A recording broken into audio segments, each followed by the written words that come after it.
ago when Wales were last in a semi-final?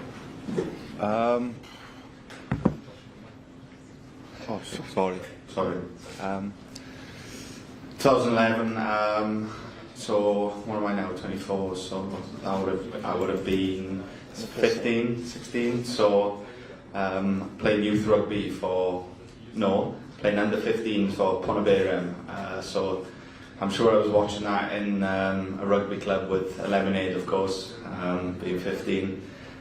So yeah, feels like a long time ago when you say that. But yeah, I was just playing local rugby and growing up basically. And since then, you've had quite a long road to the top of the Worcester, loan spells down the English leagues. Is this the kind of occasion that drove you on during those hard times? You know what? I probably didn't think about being in a situation like I am today back then.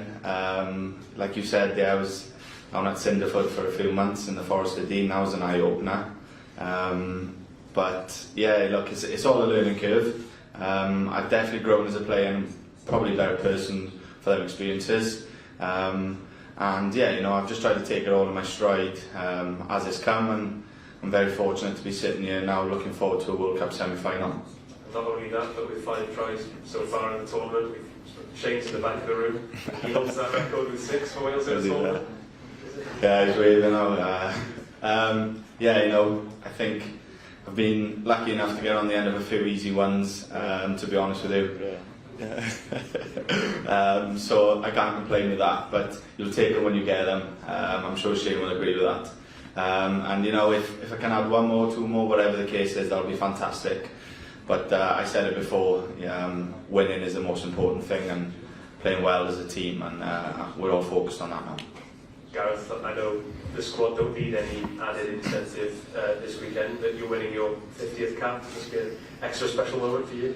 Yeah, it's obviously obviously a special moment, like you said, and pretty proud to achieve, to hopefully get to 50 caps. But I'm just going to treat it as any other game. I'm not going to think too much about it at all, to be honest. I'm just going to treat this week as if it's any other cap, and hopefully as a team we can prepare well, and we're already looking forward to Sunday. You were involved 4 years ago in our quarter-final against South Africa. Is there anything you can learn from that and take into this game? Yeah, we were quite unlucky, I think, to lose our quarter-final 4 years ago. It was some good bit of skill by them at the end of that game, to score a try late on, and we were devastated with that because we felt like we deserved to win that game. So we feel like we sort of owe to them from 4 years ago. So that will be in the back of our minds, and hopefully we can get one over them this week.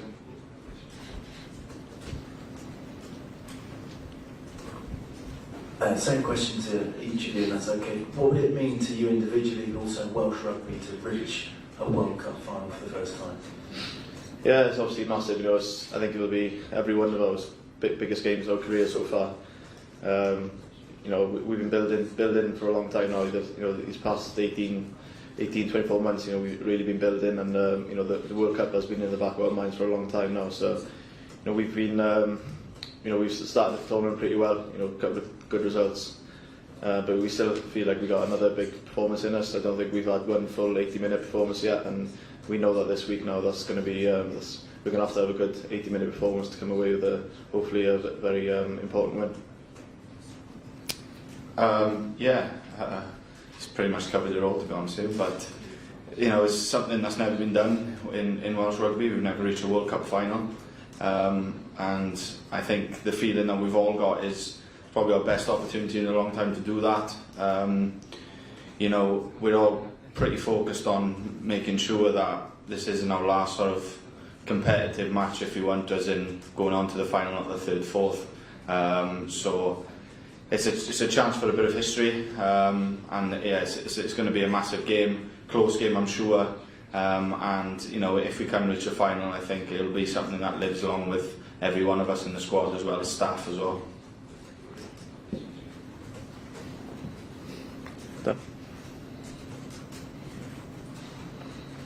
So 5 tries, 2 tries. How's George North feel about that? And is there competition within the squad for the amount of tries scored?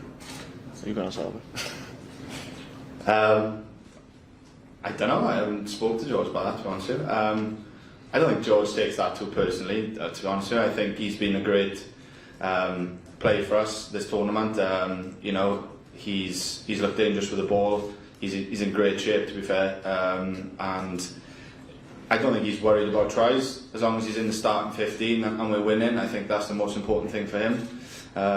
And you know, I'm sure there's tries out there. I think as a team we haven't been as clinical as we've liked sometimes. So I'm sure he'll be looking to get his hands on the ball and make himself known to the South African boys this weekend.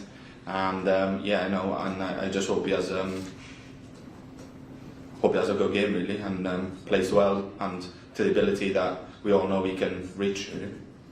Eddie Jones said yesterday that England's training in this week has been slightly less strenuous. What's training been like for you guys? We've had a pretty normal week, to be honest. We travelled to Tokyo after playing France on the Monday, so we had a travel day on the Monday, and then we got back into things on the Tuesday to get the legs going, and a tough day on the Wednesday, and double session, full day. So you know, we feel like the harder we train, that the better we play. So we all know physically it's tough at the time, but we know that we'll benefit in the weekend. Guys, personnel-wise, it's a slightly different South African team to the one you beat Arsenal in Cardiff. With that in mind, you're expecting a different beast this weekend to today? Yeah, like I said, it's a completely different team, and you know, it's full of very good individuals. You know, they got some unbelievable talent in the backs, and then the forward pack is very powerful. So you know, as a pack of forwards, we've been working hard this week, you know, defending what we think they're going to bring to us. So we prepped well for that, and you know, there's a few key individuals in their back line that we're going to have to keep an eye on this week to try and keep them quiet, and hopefully that'll go a long way to us coming away with a good win. And Josh, one for you, obviously slightly different back three this week with Liam's unfortunate injury and Lee coming in. How will that be for you as a back three trio? No change. You know, the system we play in doesn't change. We don't go off script because of a new player coming in. Lee's been here long enough, played in enough big games to understand his role and what's expected. He's got unbelievable amounts of experience. 3 Lions, man of the series, you know, world-class player. So for us, no change, and we'll crack on as normal. We know that you carry your lucky charm, the lost from your home country. So do you think it helped you to go through that semi-final? Yeah, hopefully, you know, it's a tradition that we've had for many years now in the squad. Our youngest player in the squad looks after her every time, so Reece Carey is looking after her on this trip, and you know, he takes it everywhere with him. He sleeps in bed with it and everything. So far it's brought us a lot of luck, and I'm sure this week especially he'll be looking after it even more, and hopefully that will give us that extra bit of luck to come away with a good win this week.